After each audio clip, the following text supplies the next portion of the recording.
Good morning everyone. Ito po ang inyong lingkod, si Pastor Ruel Camia po mula po dito sa Winnipeg, Manitoba, Canada para po sa ating pag-aaral ng salita ng Diyos ngayong pong umaga. Welcome po sa Tinig ng Pag-asa. Alam niyo po mga kapatid, ang Facebook ay bahagi na po ng ating buhay. Marami pong mabubuting mga bagay na idinudulot po ang social media sapagkat napagko-connect po tayo nito. Bagamat tayo ay magkakaiba ng lugar kung saan po tayo nanggaling, pero sa pamamagitan po ng social media ay naging accessible ang pag-uusap, ang pagkikita at maging ang pangangaral ng salita ng Diyos. Subalit, minsan po ang social media ay nagiging daan din po para malaman natin hindi lamang yung mga mabubuting balita, magaganda at masasayang kwento, balita, kundi maging mga malulungkot na mga balita. Ngayon po ay kababasa ko lang pagbukas ko ng Facebook ng isa po sa aking mahal na pinsan na po ay umuwi na po sa tahanan ng Panginoon. Nung pong isang linggo, yung pinsan ko po na si Kuya Noli. Ngayon naman po ay yung pinsan ko na si Ate Nel Caldo. Napakasipag po sa gawain ng Ate Nel. Isa po yan sa talagang masigasig na naglingkod sa Panginoon. Hindi na ako nag-asawa nga yan dahil po sa kanyang kagustuhang paglingkuran ang Panginoon. Nakikiramay po ang aming sambahayan sa sambahayan po ng mga Caldo at dalangin ko po na patuloy na aliwin ng Panginoon ang inyong sambahayan. Ganon din po yung mga kapatiran natin sa Anabu na talagang dumadaan sa maraming mga karamdaman. Balita ko po yung mga kamag-anak ko po doon sa Pasak, doon po sa Anabu ay marami pong may mga sakit din. Patuloy po nating isama sila sa prayer at tayo po yung magpanalanginan. Ang Pastor Bay Velasquez, ang Ate Erna at pati si Ate LV Pascal ay nangihingi ng kanilang mga panalangin sa mga karamdaman. Patuloy po tayong magpanalanginan. By the way, mamaya po may panahon naman tayo sa pananalangin. Ngayon pong oras na ito, dako na po tayo sa atin pong pag-aaral. At ito po ay part 4 na. Nauumay na po ako sa atin pong tinatalakay. Pero I hope nakikinabang po kayo sa pag-aaral at dalangin ng puso ko na mabuksan ang ating isipan sa mga pandaraya at sa mga maling aral ng mga prosperity preachers. At mahalaga pong atin pong maintindihan ng bagay na ito dahil baka po ang ating simbahan, ang mga dinadaluhan nating mga simbahan ay talagang hook na sa mga aral ng prosperity gospel. Hindi lang po natin alam, yung pastor natin ay prosperity preacher na. At mahalaga na matutunan natin ito para at least masaway pa natin habang maaga-aga pa. Kasi po, talaga naman pong minsan ay nakakapangilabot ang layunin nitong mga pastor na ito na talagang mga pansarili ang iniisip. At hindi yung talagang pagsunod sa mandato ng Panginoon bilang pagkatawag bilang mga pastor. So, ngayon po, part 4 po tayo. Ito po yung 4 sure signs you've been hooked by the prosperity gospel. Paano po ba malalaman kung ikaw ay hook na nito? Bukas po, i-conclude natin at iisa-isahin po natin uli yung mga palatandaan na ikaw ay hook ng prosperity gospel. Sa araw pong ito, mga kapatid, ay pang-apat na tayo at isa po na naman na palatandaang ikaw ay haling o na-hook ng prosperity preacher kapag ikaw, sabi nga po, sa number 4, ay, when the sermon you always want to hear is about health and wealth.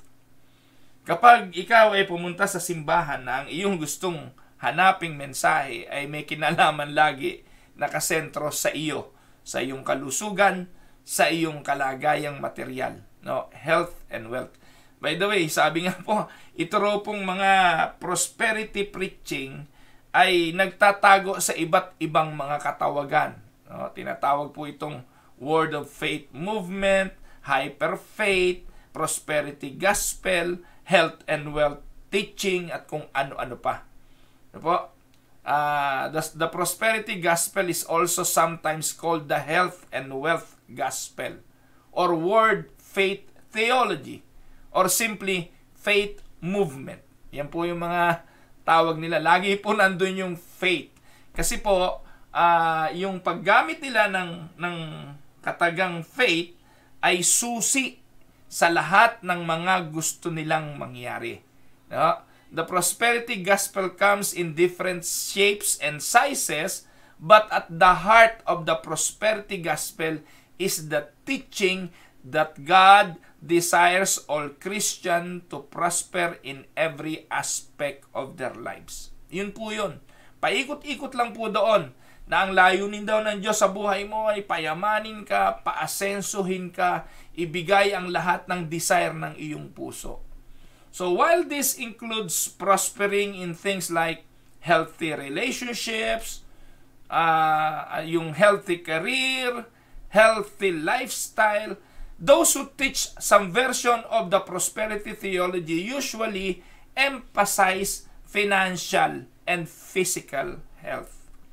Iba-iba po yan. Meron pong nagtuturo na prosperity in terms of ministry, prosperity of leadership. Yun bang tinatawag na, ano yun? Strengthening your grip.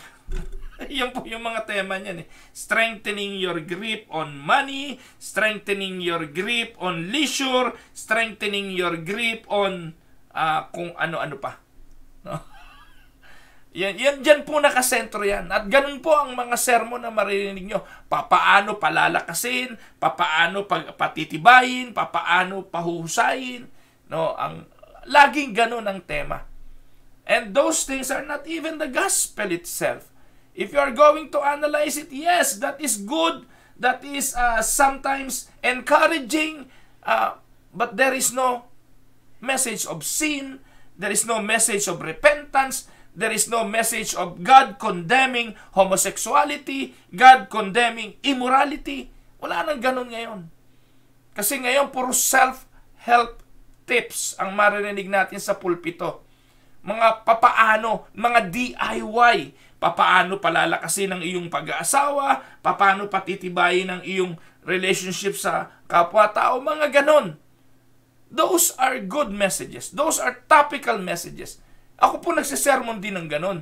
Pero mga kapatid, kapag ganon na lang ang naririnig sa pulpito at hindi na naririnig yung sin, yung wages of sin, hindi na naririnig yung condemnation of God at hatred of God sa sin, at hindi na ipapakita ang kapangyarihan ng cross na dumurog sa kasalanan, hindi na yun gospel. No po?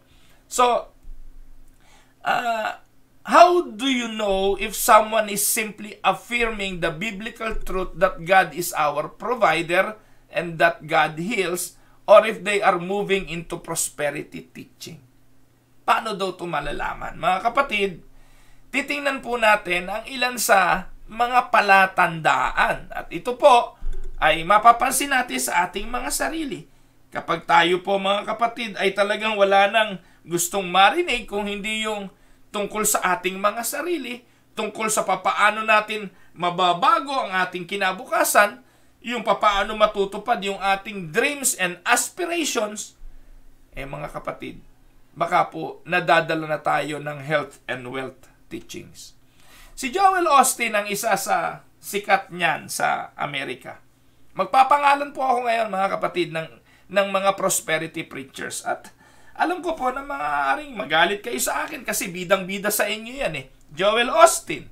Naku po, milyonaryo po yan. Napakarami pong salapi niyan. At isa po yan sa rockstar pastor dito sa Amerika.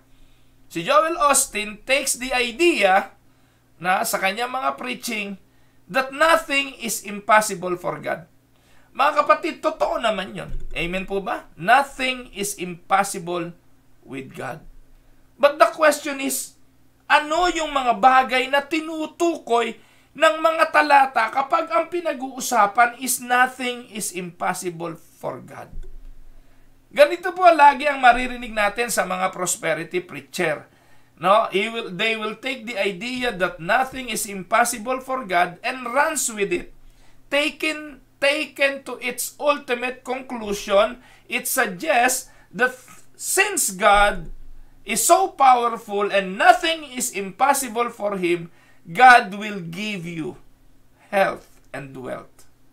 And God will give the desires of your heart to whom? To those with the strongest of faith in Him. To those who desire. No, kaya nga po lagi ang panawagan claim it. No po? Ask it. Declare it. Kapag malaki ang pananampalataya mo, you shall receive it because God is a God of impossibility. Ang sarap marinig no sa pulpito, no? Kapag narinig mo yung mga katagang, you have a problem right now. God can solve your problem. Just believe. Babanatan ka ng talata. Kung yung bundok na papalipat ng Diyos with only a mustard seed, ang tawag doon, kind of faith, you can also do that. Hindi po ba? Papaniwalain ka na you need just to believe and you will receive. And this line of thinking constitute the prosperity gospel.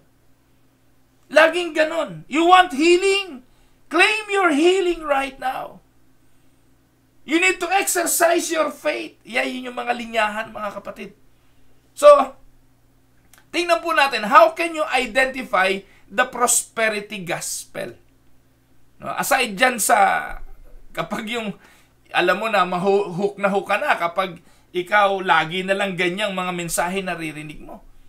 At nakakatuwa minsan na kapag ganito mga sermon, pagbaba ng pastor, yung mga kapatiran, lapit, kamayan, blessed na blessed ako, pastor. I was so inspired. I was moved by the Holy Spirit.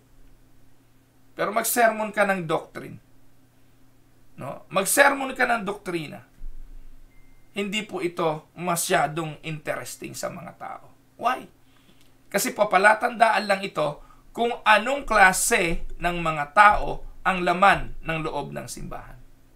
Mga kapatid, naniniwala po ako kung ang laman ng simbahan ay mga tupa, the sheep will hunger for the Word of God, to the doctrinal teaching of the Scripture. Pero yung mga kambing, they will hunger for entertainment. They want something just to entertain them and to give them what they want to hear. Kambing yun. Kaya mga kapatid, bilang pastor, mag-observe ka. Ano ba ang staying power mo sa loob ng simbahan? Yung manindigan sa katotohanan at magturo ng doktrina? Magturo ng mga aral ng kasulatan? Ituro ang tamang konteksto? O naandoon ka para bigyang kaluguran ang mga miyembro ng simbahan at ang mga kambing na ipinadala sa iyo para iyong aliwin at alagaan? Nakakalungkot na madalas maraming mga pastor ang natutuksong gayahin ang mga prosperity preachers na ito, na sa halip na magturo ay nag-entertain na lamang. How can we identify the prosperity gospel?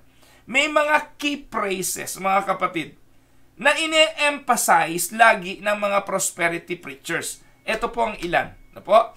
Key phrases, those who have an emphasis on the health and wealth gospel tend to use to speak of one, divine destiny. Narinig nyo na po ba yan? Hindi nyo po maririnig sa mga reformers yan, sa mga reformed theologian. Hindi nyo madalas maririnig yan.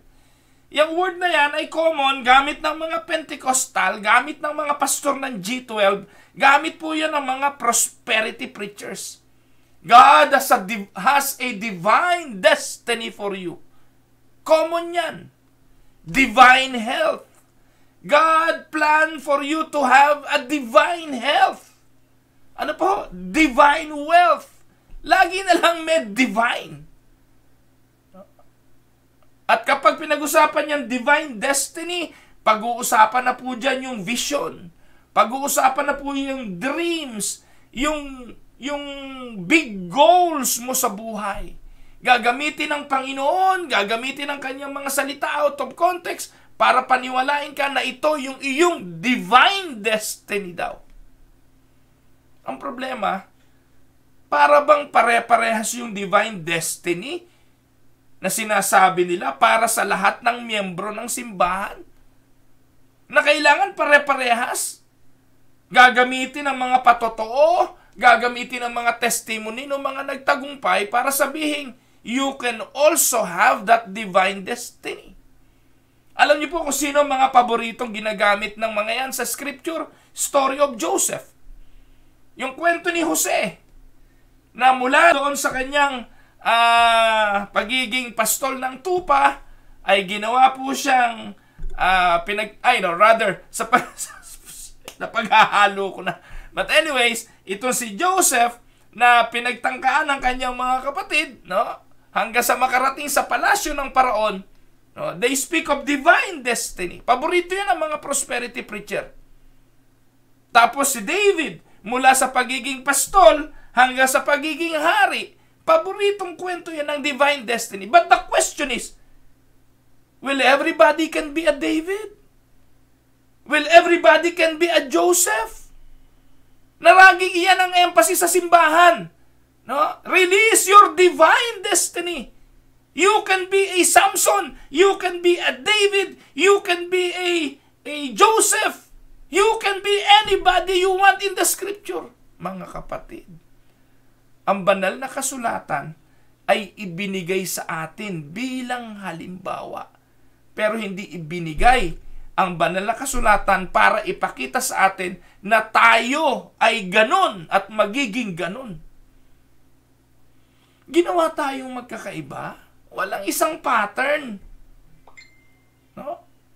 Sabi nga ni Pablo mismo, ako nagtanim, si Apollos ang nagdilig, pero ang Diyos ang magbibigay ng paglago. Sa unang Korinto, binanggit doon ng iba't ibang mga kaloob, iba't ibang bahagi ng katawan. Pero itong mga nagtuturo na ito ng prosperity, parang meron pong franchise ng pagiging, destiny. If you will just follow, claim, have faith, believe, no? And that is when it comes to all the things in life. Destiny, health, wealth, ano pa? You just need to declare your faith. Yan po yung mga common phrases na maririnig nyo sa kanila. Declaring your faith. Sabihin mo. Kaya usong-uso po yung patong ng kamay eh. Patong ng kamay sa kotse ng may kotse. I declare, I will also have a car like this. Ano po? Yung nakakita ng bahay, ay i-claim ko na yan. I-claim na natin yan. Alam, may kwento po ako niyan eh. Meron pong church building kami binili dito. Ano po? Nakabili kami ng church building para po sa Winnipeg, Unida. Isang araw, nagulat yung pastor. Noon nagkapirmahan na po kami ng kontrata na talagang nabili na namin yung church building. No? Nag-sign up na po. Ako po nag-sign up ng contract noon eh. Isang araw, pinuntahan ko yung building, nag-meet kami nung dating pastor na may-ari ng church building para mag-abutan ng mga ilang mga mahalagang papers, susi, at kung ano-ano pa. Tapos nagkwento yung pastor, alam mo ba the other day, sabi niya, the other day, I saw some people, Filipino, kneeling at the front of the church and they're praying. Sabi ko, what do you think they're doing? They're praying. Did you ask what are their prayers and why they are here to pray? Well, they said they are claiming, declaring that this church is for them. No? Can you imagine, no? Yung mga Pilipinong yon na kaluhudo doon sa harapan ng simbahan, nananalangin, kine-claim na yung simbahan na yon ay magiging kanila. Kasi nandun pa ho yung for sale eh. Nakalagay pa ho yung for sale doon. Tapos sabi ko, hindi ba nila alam na, sana sinabi mo ka ako, sabi ko sa pastor, sana sinabi mo na nabili na ito. Yes, that's what I said to them. Sinabi ko na wala na, sold out na to at Filipino congregation na nakabili. Pero sabi nila, No, we will exercise our faith. If God will give us this building, we will claim it. We will declare. Tawa ng tawa. Pentecostal din po yung pastor na pinagbilihan namin. Yung church po na yung building na nabili namin, Pentecostal church din. Pero sabi niya, you know what? Itong mga Filipinong ito, they have a very, very distorted view of prayer. Hindi na ako kumibo. Hindi ko na rin po inalam kung sino simbahan yon. Pero mga kapatid, eto po yun eh. Declare ng declare kung ano maisipan, patong ng patong. At hindi niyo po ba, ito rin po yung naging dahilan kung bakit nagdiborsyo daw yung mag-asawa. Yung daw babae, aten kay Mike Velarde. Nagtanong daw kay Brother Mike, ano gagawin ko sa asawa ko? Yung asawa ko lasinggero, hindi nagbabago, tamad. Ano pa yun ni Mike Velarde? Pag uwi mo, pag natutulog, patungan mo ng kamay. I-pray over mo. And then declare mo kay Lord, Lord, I declare my husband to be free from his vices. No? Ganun nga raw ginawa ng babae. Nung tulog na yung lalaki, pinatungan ng kamay at yun nga, nilehas at kung ano-ano pinagsasabi. Naku, nagising yung lalaki, nagulantang. Akala ko ano ginagawa ng asawa, sinuntok yung babae. Yung kinabukasan, black eye. Ayun, naghiwalay. Manong kinausap mo na lang. O kaya sinabi mo sa asawa mo, halika, lapit ka rito, pagpe-pray over kita. Magpe-pray tayo. At hindi yung kung ano-anong pinaggagawa. Declare and declare. Meron pa hong term na ginagamit yung mga yan, no? Common phrases yan. Ito pa ho, releasing your faith. Releasing your faith. Pakawalan mo ang iyong pananampalataya. At iyan po mga kapatid, powerful daw yan. Pati ang mga anghel na uutusan yan. No? I release my faith. I command the angels to minister. Talaga, minsan kinikilabutan po ako pag naririnig ko kung gaano katampalasan, pati ang mga anghel ng Diyos inuutusan. No? Paano to nagawa? Kasi po, merong teaching ang prosperity preacher at ang mga Pentecostal na si Adan ay ginawa sa imahe ng Diyos at si Adan ay Diyos. Nawala lang yung pagka-Diyos ni Adan nang si Adan ay nagkasala. Pero nung si Jesus ay namatay sa krus ng Kalbaryo, tinubos ang kasalanan, bumalik yung pagka-Diyos ng tao. Kaya tayo ngayon bilang mga Christian, tayo ay may kapangyarihan by our words to declare our faith, to release our faith, to have divine health, to have our divine destiny, and to have our divine health. Simpleng plataforma, hindi po ba? No? Pero wag niyo pong tawanan. Dahil maaaring yung iba nagtatawa dito, pero yung ibang tao, pinananampalatayanan ito. Di ba nakakatawa naman talaga, no? Pero alam niyo po ba na itong mga bagay na ito na nakakatawa, para sa iba, ay inaakap at pinaniniwalaan ang katuruang ito. Tapos yung speaking A, B, or C over your life. Like, speak wealth, speak money, yung speak A, B, C over your life. I speak blessing. Naipag-pray na ho ba kayo ng pastor na ganon? No. I speak wealth in your life. I speak that you will have a loving husband. I will speak goodness to your future. At kung ano-ano pang speak na yan. Na para bang yung kanyang kapangyarihan ng Diyos sa pagsagot sa panalangin ay nandoon sa kanyang pagsasalita. Hindi ba kayo kinikilabutan kapag narinig niyo yung pastor na, I pronounce, I speak blessing to be upon you, my brothers and sisters. Ano po ba mas magandang pakinggan? Yung I speak, meaning galing sa kanya, yung word, o yung lumapit tayo sa Panginoon at sabihin, Panginoon, narito ang aking mga kapatid, kahabagan mo. Pag may nanghingi ng prayer request sa akin, para sa kagalingan, ang lagi ko pong panalangin, Panginoon, kung hindi po labag sa kalooban mo, pwede po ba?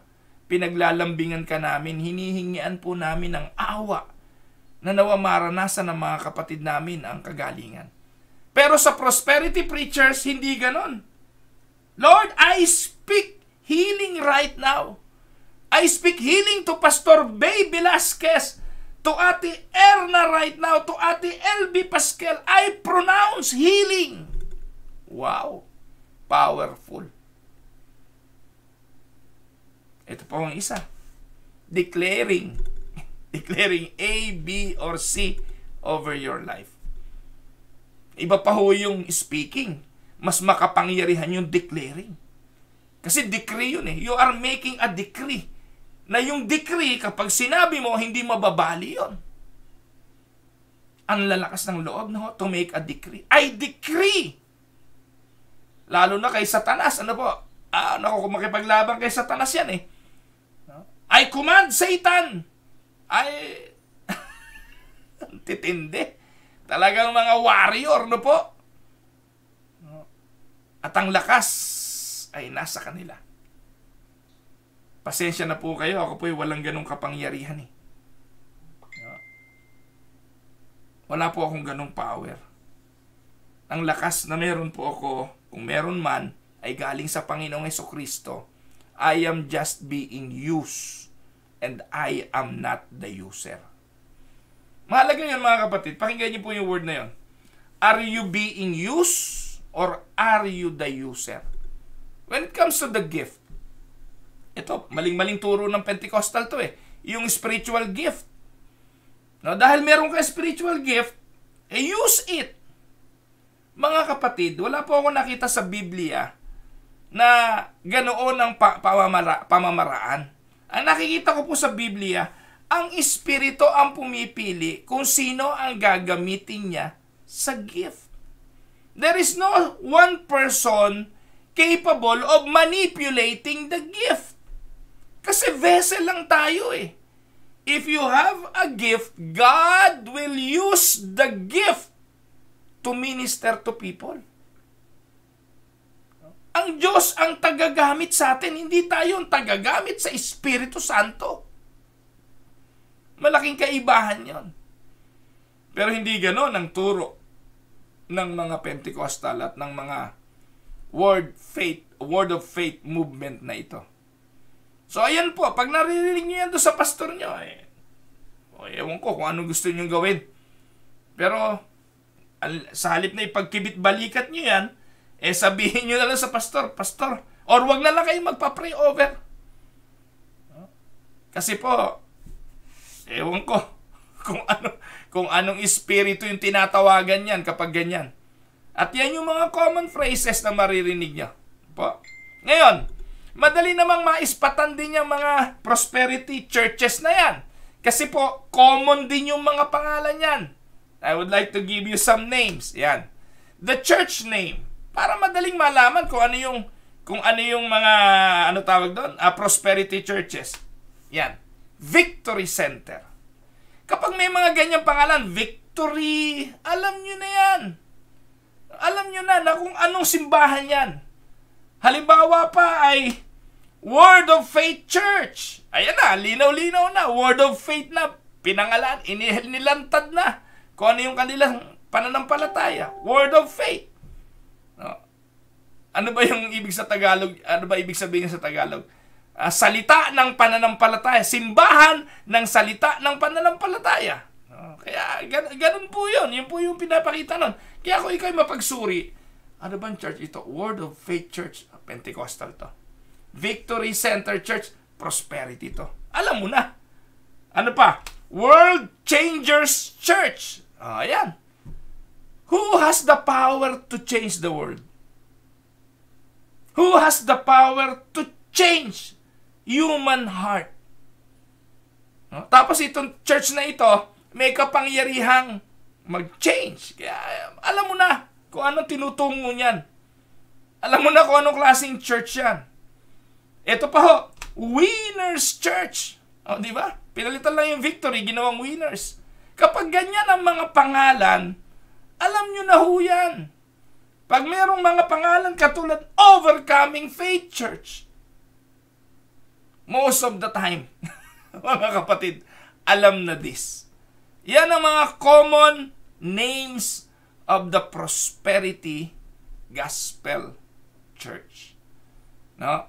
So, ngayon po, maglilista ako ng pangalan. Pag nailigaw pa naman kayo nito, wala na akong magagawa. Pero ito pong mga pangalan na ito, ang mga proponent, hayagan sa telebisyon, nababasa nyo, napapanood po ninyo, na sila po talaga ay mga prosperity pastors. Oh, by the way, before that, so ito po ang sabi po dyan, the great tragedy of prosperity preaching is that a person does not have to be spiritually awakened in order to embrace it. One needs only to be greedy. Getting rich in the name of Jesus is not the salt of the earth or the light of the world. In this, the world simply sees a reflection of self. And if they are converted to this, they have not been truly converted but only put a new name on an old life. Prosperity Church is not even a church. And if you are converted, as you said, in the Prosperity Church, you are not converted at all. You just change religion, or rather you change a new name on your old life. Nakuha niyo po? Tama sinasabi ng Biblia. Hindi lahat na nagsasabi sa akin ng Panginoon, Panginoon, papasok sa kaharian ng langit ubod ang dami magsasabi talaga sa Panginoon ng Panginoon, Panginoon. Why? Because they are not truly converted. They are just into the flow of getting what they want or hearing what they want to hear from this charlatan of the pulpit. These prosperity preachers. Ayan ang mga pangalan. Kenneth Copeland, Fred Rice, Benny Hinn, Joel Austin, Creflo Dollar, Paula White, T.D. Jakes, Charles Capps, John Hagee, Rod Parsley, Paul Morton, Eddie Long, Jesse Duplantis, Jerry Sabille, Miles Monroe, Morris Cirulo, Jim Baker, Joyce Meyers, Joseph Prince, Andrew Gabriel sa Pilipinas, mga G12 pastors. Ikat nyo po ito, tapos ikalat ninyo. Gusto ko nga ho, yung mga G12 ang mag-cut nito magpalabas nito. Dahil hindi po ako natatakot sa inyo. And I would like to tell you this. These pastors are charlatans. Hindi po yan pastor ng Diyos. Mga mapagkunwari, mapaglinlang, mga mandaraya, na ang pangunahing layunin ay magpayaman sa panlulukong ginagawa sa mga miyembro. But then again, marami silang nadadaya. At totoo ang sinasabi ng Bible, maluwang ang daan patungo sa kapahamakan at maraming papunta doon.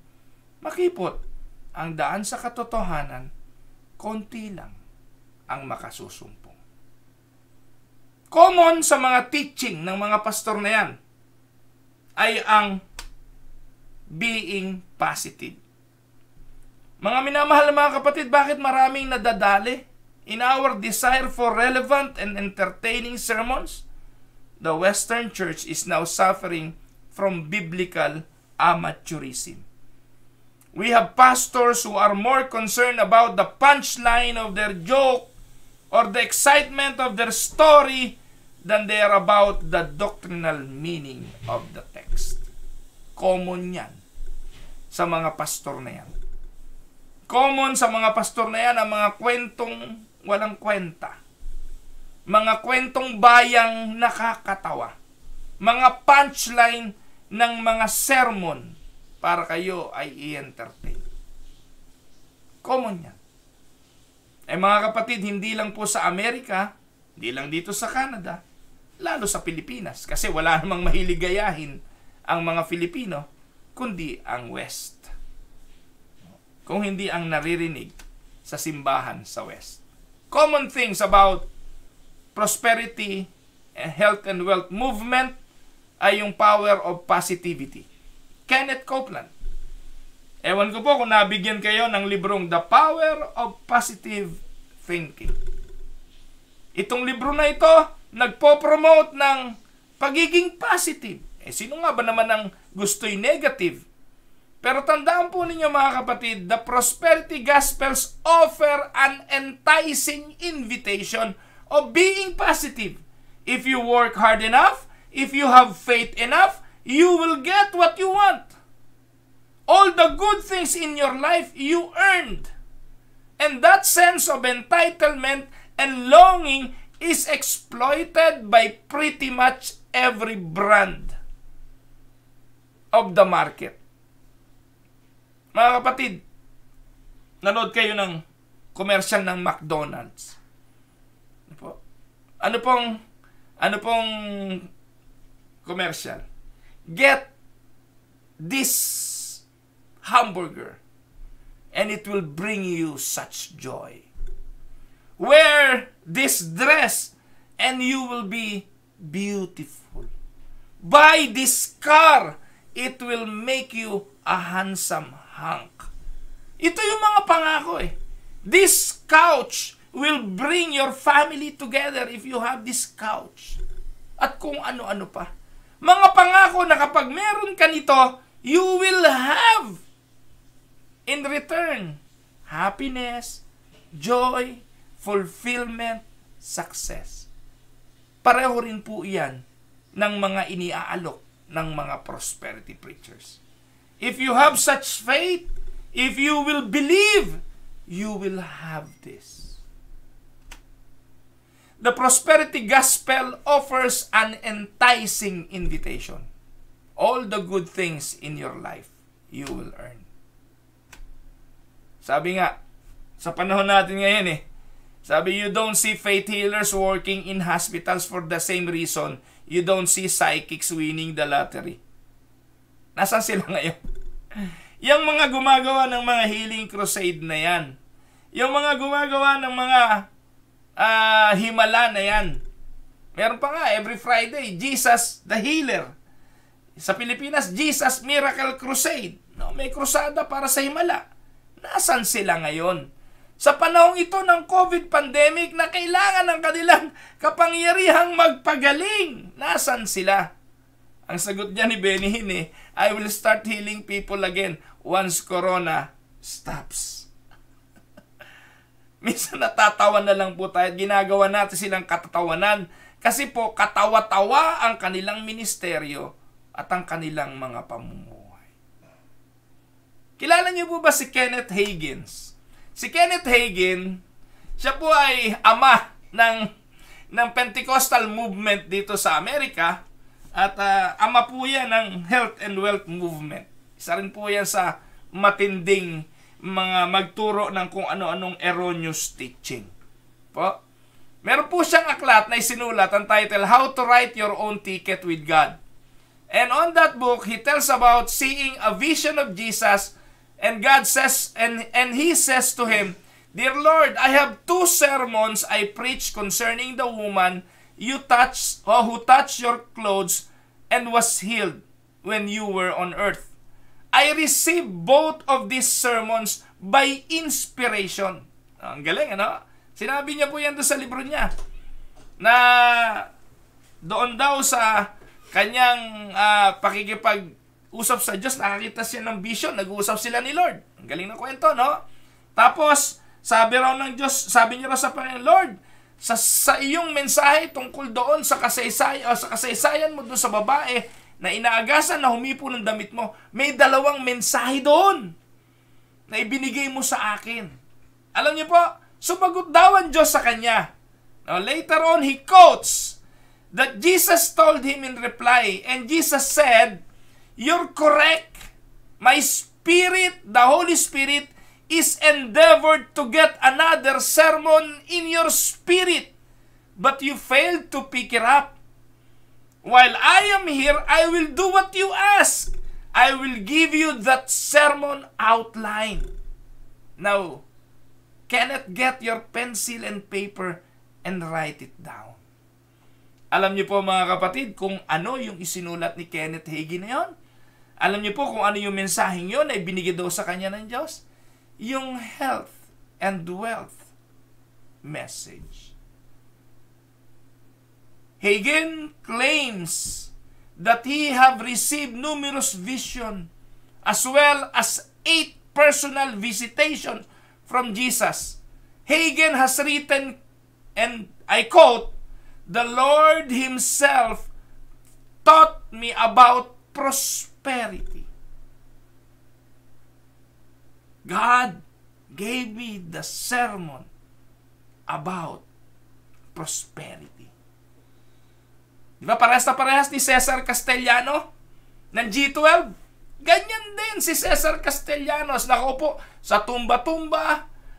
Hindi mapalago yung kanyang maliit na simbahan. Humiling sa Panginoon, "Lord, ano po ang aking gagawin sa aking simbahan?" Binigyan siya ng vision of a will. At yun na po yun, yung G12. Ayon sa kanya. Samantalang aralin mo kung ano yung vision na yon ni Castellanos, kinopyan niya lang. Kanino? Kay Yonggi-Cho ng Korea at sa Navigators. Mga kapatid, katakot-takot ang mga bulaang pastor. At tinuro daw ng Diyos kay Kenneth Hagin, na you just need to claim it. To claim it. Prosperity theology teaches that God is bound by spiritual laws that govern health and prosperity. And God is governed health and prosperity. And God is bound by some laws, by some principles. At kung atin daw pong matututunang sabihin yung tamang salita, or if we have the right kind of faith, God is forced to respond however we determine. Yan po ang theology ng prosperity. Na ang Diyos ay nakatali saan? Sa spiritual law. Na kung makukuha mo yung susi ng spiritual law na yon, ay mabubuksan, hindi makakapalag ang Diyos, gagawin ng Diyos kung anong yung maibigan. Naku po, Diyos ko po. And these prosperity preachers claim that God has already committed to take His part in covenant relationship with us. Na para bang dahil sa tayo'y naging mga anak ng Diyos, may utang na loob ang Diyos sa atin, dapat niyang ibigay sa atin ang ating maibigan.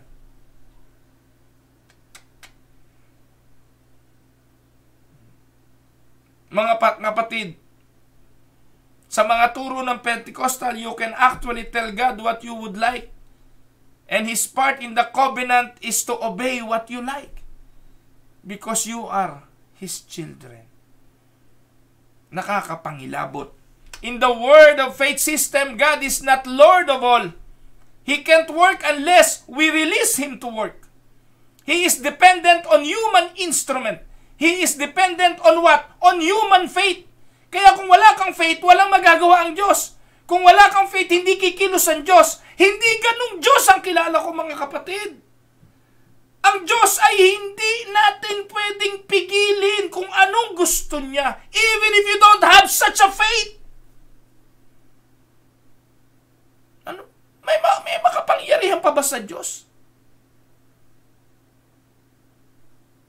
Mga minamahal na mga kapatid, ang mga alagad na kagaya ni na Pedro, nung itinatakwil nila ang Panginoong Hesukristo, si Tomas, na nag-aalinlangan at hindi naniniwala sa pagkabuhay, yun ba'y exercise of faith? Are those believers exercising their faith? But in spite of their unbelief, in spite of Peter denying the Lord, God is still at work. God is still at work. At work on what? At work in fulfilling His plan for Peter. He knows that Peter loved him. Kahit sa kabila ng kanyang pag-aalinlangan, pinangahawakan ng Panginoon yung katotohanan ng 3 beses niyang tinanong si Pedro, "Do you love me?" "Yes, Lord, I love you." "Then feed my sheep." Tatlong tanong, tatlong pagkakanulurin. Pero alam ng Diyos ang dulo nito. Alam ng Diyos ang hangganan nito. Alam ng Diyos that Peter will learn. Peter will go back. Kasi naturuan siya ng Panginoon. Alam ni Peter ang panuntunan at aral ng Panginoon. Ngayon, itong mga tagapagturo ngayon, walang power ang Lord. Ang kanilang mga sinasabi, what if you have fear, then if you have doubt, if you don't believe, nothing will happen. Sabi ng mga prosperity preacher, it is in your power to release the ability of God. In other words, God is stuck until you speak His words or you speak His orders. On the other hand, according to them, fear activates the devil. So if you succumb to fear or even doubting a little, you move God out of the equation. You have stopped God's ability immediately. Maybe it was just about to come into manifestation, but now you have established Satan's world or Satan's word in earth. And that is not getting any better. It is getting worse. Husay na po. Kaya kapag hindi nangyari, isa lang ibabalik sa inyo. Wala kang faith. Ba't hindi gumaling? Nag-doubt ka. Parating ganon. You have the ability, you have the key. Pag hindi nangyari, ang balik nila sa inyo, dahil wala kang faith. Dahil nag-doubt ka. Dahil natakot ka. At gagamitin ang mga talata, halimbawa ay nung si Peter ay lumakad sa tubig. Ayan, nag-doubt kasi kaya lumubog. Ayan, di kasi naniwala kaya lumubog. Gayon lang mga kapatid. Gayon lang ang turo ng mga prosperity preachers na yan. Meron pa isang prosperity preacher, si Charles Capps. I don't know if you have heard of him. Sa kanyang libro, The Tongue, The Creative Force, yun po ang title ng book. God has turned over His sovereignty, including His creative authority to people. Can you imagine? Ang Diyos daw ay ibinigay sa tao ang kanyang sovereignty, His creative authority.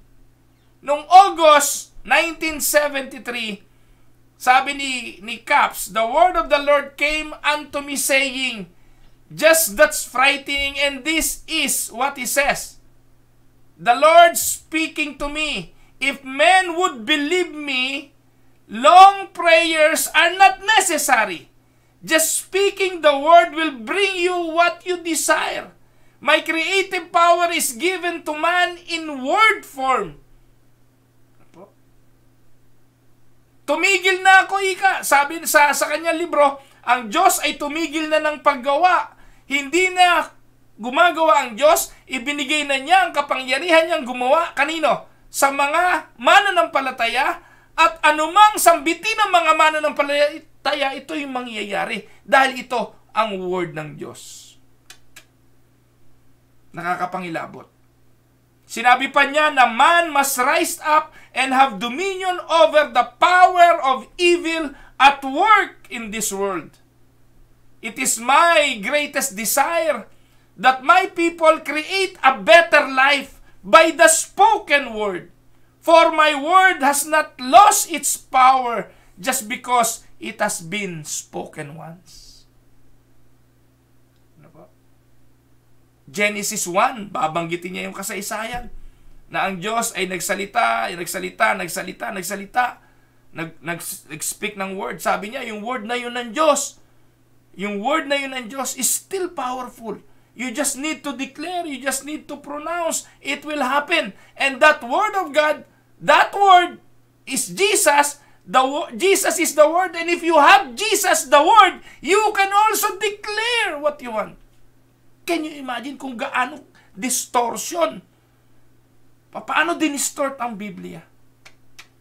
Nakagawa ng doktrina tungkol sa bagay na yan.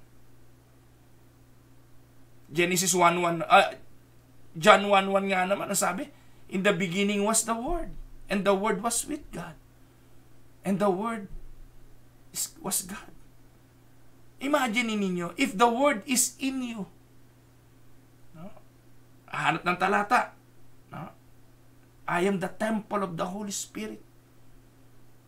The Word is in me, and because the Word is in me, I am powerful. I can just speak the Word, and it will happen. Simply saying, what he is stating is this: you have now the credibility. If you have enough faith to create with your words, you can have it. You want money? Declare it. Create with your faith-filled words. You want healing? Create it with your faith-filled words. Mga minamahal na mga kapatid, ito ang paniniwala ng mga Pentecostal na yan at ng mga health and wealth movement. Meron pa akong isa, si Norvel Hayes. Ito po si Norvel Hayes, isa rin itong prosperity preacher. And sinabi po niya, you just need to talk to your checkbook. You just need to talk to your disease or talk to whatever predicament you're in. Then turn to God in prayer. Huwag mo nang abalahin ng Diyos. Minsan inaabala pa natin ng Diyos. Ang kailangan na lang natin gawin, i-exercise ang ating faith, i-declare natin. Bakit pa natin naabalahin ng Diyos? Matitindi na po. Sabi nga po, you aren't supposed to talk to Jesus about it. You're supposed to talk directly to the mountain in Jesus' name. And whatever the mountain is in your life, talk to the mountain. Stop talking to Jesus about it. Stop talking to anybody else about it. Speak to the mountain itself in Jesus' name. Don't say, oh God, help me, remove this sickness from me. Say, flu, I am not going to let you come into my body. Go from me in the name of Jesus. Nose, I tell you, stop running.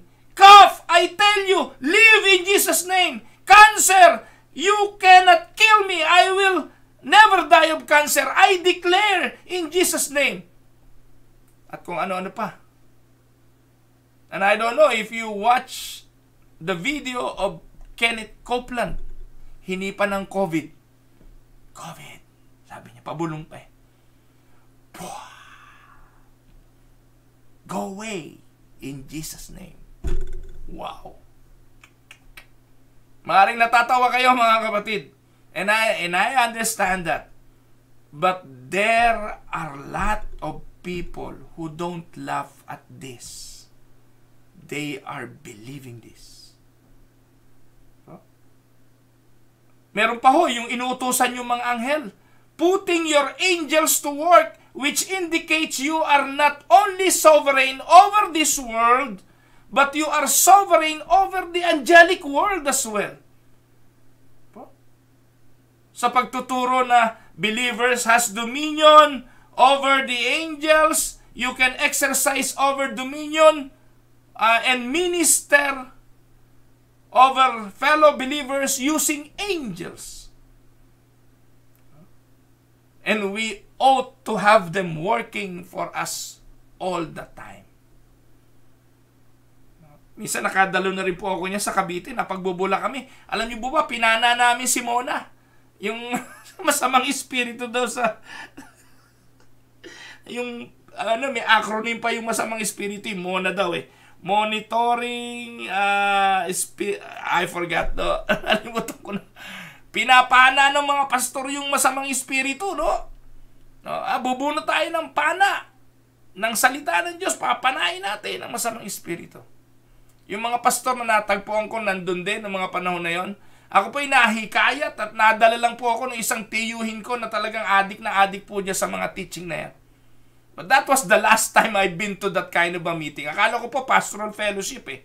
Akala ko po kainan lang eh. Nadala po ako doon. Pagdating ko doon eh, nakita ko yung mga pastor na nandun eh, nagpapapana.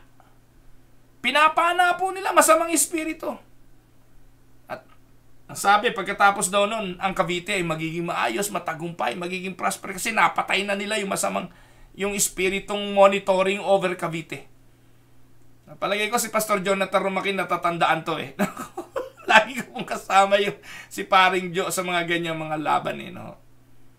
Mga minamahal na mga kapatid, si Kenneth Copeland teaches also that Adam was created in God class.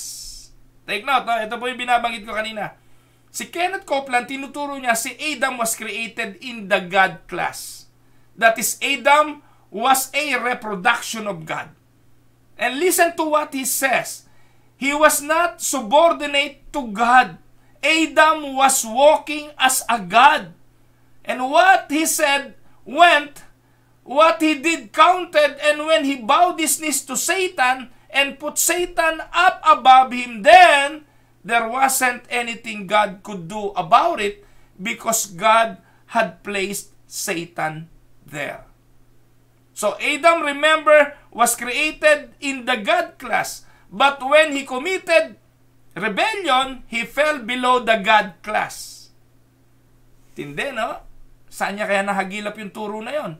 But on the cross, according to Kenneth Copeland, Jesus won the right for believers to be born back into the God class. Adam was created not subordinate to God but as God. He lost it, and in Christ we are taken back to the God class.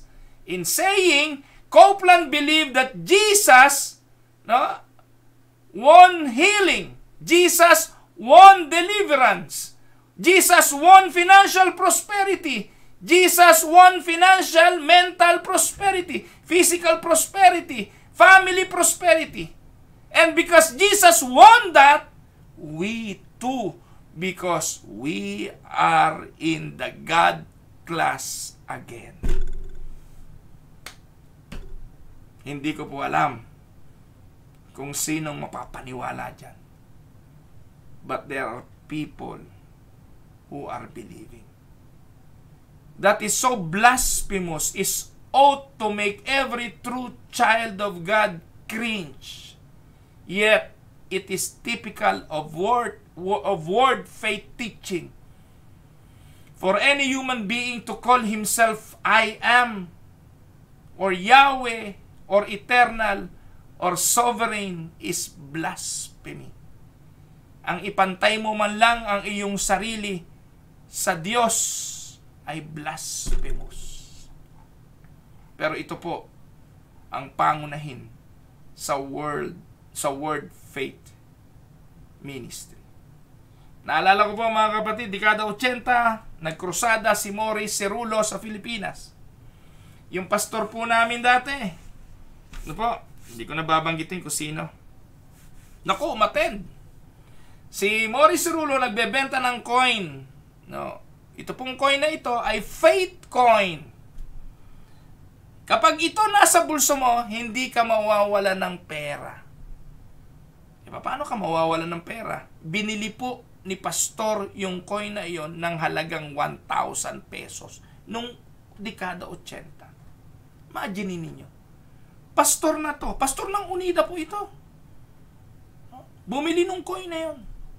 Pagbalik po niya galing sa krusada ni Morris Cerullo, kami po tinuturoan na. Ginagawa na kami Pentecostal. Eto na po, nauso na yung mga healing. No? At may mga kung ano-ano pa na yung si Mami Lydia Kuyoka, tinuro pa kami slaying in tongues. Naku po, sabi ko hindi amin to. Hindi ko po pwedeng tanggapin yan dahil hindi amin yan. Pero yung pastor na yon, wag natin pangalanan. May hawak po siya lagi no sa kanyang bulsa. At yung pong coin na yon ay nagpapaalala sa kanya na lagi siyang may pera. Paano hindi? 1,000 pesos ang halaga nun. Can you imagine? Saan ang logic doon? Si Morris Cirulo yun. Siya po yung itaas mo ang iyong kamay, patong mo sa telebisyon. And you will have your healing or request. Si Benny Hinn. Sabi ni Benny Hinn, the new creation is created after God in righteousness and true holiness. The new man is after God, God-like, complete in Jesus Christ. Kaya yung mga teaching about little God, common yan sa mga Pentecostal. Papaniwalain tayo na tayo ay maliit na Diyos. Ginawa ng Diyos, kahanay ng Diyos, galing sa Diyos, tayo ay Diyos. At kung ano yung Diyos, we can do whatever God can do. Kaya, ewan ko mga kapatid, ito po'y matinding fallacy of our times. Kaya kung magtataka kayo, saan hinagilap ng G12 pastors yung kanilang mga teaching? Dito rin po. Kaya kahit na anong tago ang gawin nila, lilitaw at lilitaw sa kanilang mga mensahe, sa kanilang mga pagtuturo, ang mga quality ito. Lilitaw at lilitaw. Kaya kung matalino ka, nagbabasa ka, nag-aaral ka ng salita ng Diyos, lalayas ka dito. At kung matalino kang leader ng church, marunong ka, hindi mo papapasukin sa loob ng simbahan mo ang katuruang ito. Ito ay tahasang pag-alipusta sa makapangyarihang Diyos. Mga kapatid, tuloy na lang natin uli bukas. Meron pa hong panghuli na panlima. Pero hindi ko po matatapos na naman at hindi ko na naman kayo mababate. Kaya tuloy na lang ho natin uli bukas. Ito po ang inyong lingkod, si Pastor Well. Tayo po'y manalangin. Panginoong Diyos na makapangyarihan, sa umaga pong ito, ang amin pong layunin, isiwalat, ipakita ang mga kalokohang ginagawa ng mga mapanlinlang na mga pastor. Akin pong dalangin ang aking mga kapatid na naiengganyo po sa mga aral at turong ito ng mga Pentecostal ay mabuksan ang isipan. Ikaw lang naman ang may kapangyarihang gawin yon. Ikaw lang naman ang may kapangyarihang bumago ng puso. Pwede po ba, Panginoon? Nakikiusap po kami. Kaawaan mo po ang iyong mga anak. Sa umaga pong ito, dalangin ko po ang mga may karamdaman. Kilala mo naman po sila, Panginoon. Alam mo po yung mga pagdurusang dinadaanan, yung mga dumadaan sa kalungkutan ng buhay dahil sa pagpanaw ng mahal sa buhay. Aliw ang amin pong hiling at kapayapaan. Samahan mo po sila, Panginoon, at ang mga nakikinig ngayon ng tinig ng pag-asa, ano man ang mga kahilingan meron sila, hindi kami nagdedeklara ng kung ano-ano, kundi nakikiusap na ayon sa iyong mabuting habag. Kung hindi naman po labag sa kalooban mo ang mga hinihiling, at alam mo po, Panginoon, na bilang pagbibigay ng kaluwalhatian sa iyo, ang kahilingan, amin pong hiling na ipagkaloob mo. Ito po ang aming dalangin sa matamis na pangalan ng Panginoong Hesukristo. Amen and amen. Mga minamahal na mga kapatid, magandang araw po sa inyo, Ate Agi Victa, Ate LV Pasquel, magpagaling po kayo. Tatay Jerry and Nanay Belen Olaes, Kuya Nicandro Sarinas, Nanay Belen Medalla, magandang araw po. Ate Yoli Dipol, kay Kumaring Ami Santos ng Caloocan, Kuya Larry Montillano ng Imus, Ate Paz Mendoza ng Bacau, Ate Lesty Tamundong ng Karsadang Bago, pagpalain po kayo ng Panginoon. Kapatid na Maribeth Eusebio, ang aliw ng Panginoon ng maranasan ng buong sambahayan sa pagpanaw ni Maricar. Kay Ai Advincula ng California, kapatid na Jefferson Bersuela ng Tuklong, Kuya Bert Castillo ng Winnipeg, Pastor MJ Velasquez ng Laguna, kapatid na Mariby Frias, pagpalain kayo ng Panginoon ng Bulacan, ganon din naman kay Kuya Boyet at kay Ate Yoli Kerubin ng Karsadang Bago, Pagpalain po ng Panginoon, Ate Yoli, yung pong kamay nyo nawa ay pagalingin na po ng Panginoon. Aking inaanak na si Oswald Luarca mula sa Amerika. Kuya Eric Maynes ng Silang. Ayan, binabanggit ko, hinuhulaan ko kung saan kayo mga nakatira.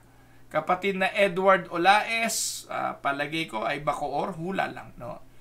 Nanay Gina Medalla ng Laguna. Sabi ni Pastor Paulo, isa sa sign na ang pastor ay prosperity gospel preacher ay hindi galit at kinokondena ang prosperity gospel at ang prosperity gospel preacher. Ano daw? Hindi ko naintindihan. Anyways, Tito M.A. Paredes ng Winnipeg, magandang araw po. Ate Les, Tita Mayra Paredes, Libertino, magandang araw po. Ate Vanji Magnaye, kapatid na Noel Andamo, magandang araw po sa inyo. Ate Ellen at Kuya Monching Gonzales, Ate Eli Fernandez, kapatid na Hani Marquez, Kuya Emil Serrano, magandang araw po sa inyo.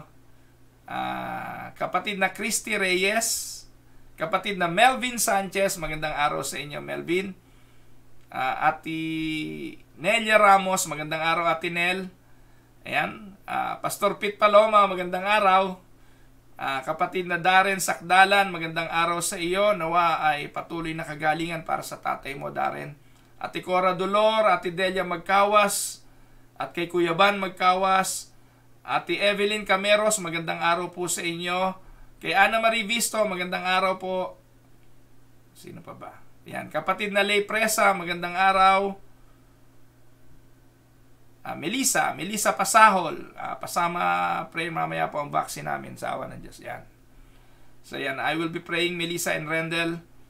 Ganon din po kay kapatid na Ided Orense. Yan, pagpalain kayo ng Panginoon. Si Ided ay taga Noveleta. Yan. So mga kapatid, pagpalain po kayo ng Panginoon. Makita na lang po ulit tayo bukas. Ito po ang inyong lingkod, si Pastor Ruel Camia, mula po dito sa Winnipeg, Manitoba, Canada, para po sa Tinig ng Pag-asa. God bless everyone.